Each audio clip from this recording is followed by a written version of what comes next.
Matthew gives a genealogy in chapter 1. Luke gives it in chapter 3.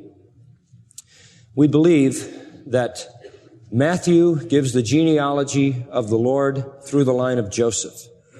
Okay?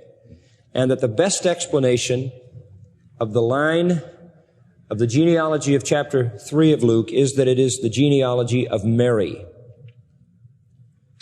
Now, the key thing is you have to study those in detail. There are many, many good sources. I would suggest to you that if you're looking for a good source, William Hendrickson's commentary on Luke is excellent. He has an excellent section on that particular genealogy. The real problem with it, you go all the way, it's different than the genealogy of Matthew 1, right? It's different. They're different names. So we know that it takes a different turn. You have to realize this. Joseph is in the line of David, and so is Mary.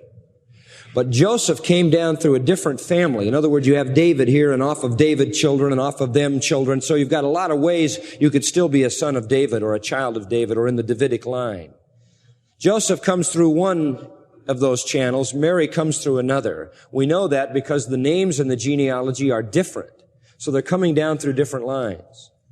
The reason we assume that the Matthew genealogy is indeed the genealogy of Joseph is because that's exactly what it says in verse 16. Jacob begot Joseph. So it tells us it's down to Joseph. Now, when you come to Luke, what is most interesting is that the genealogy of Matthew starts, with David and goes to Joseph. The genealogy of Luke starts with Mary and goes backwards, tracing it the other way. But what is intriguing is that it never says Mary. And that's where the confusion comes. It says in verse 23 of Luke 3, and Jesus himself began to be about 30 years of age, being, as was supposed, the son of Joseph, who was of Heli, who was of Mathat, and then it starts going backward.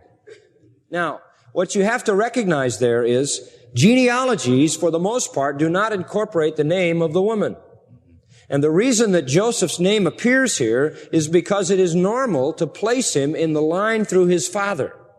Mary is not mentioned because it was not normal to trace that through the woman. But what is stated here is very unique because it says, Jesus himself began to be about 30 years of age, being as it was supposed the son of Joseph. So this genealogy does not trace it through Joseph. It says he was only supposedly the son of Joseph. And so we believe that such a statement is a statement that is attempting to be consistent with a male genealogy and yet demonstrate that in fact it is not Joseph that is the issue here, but Mary. And she, though unnamed, is there in the implication of the fact that he was only supposedly the son of Joseph.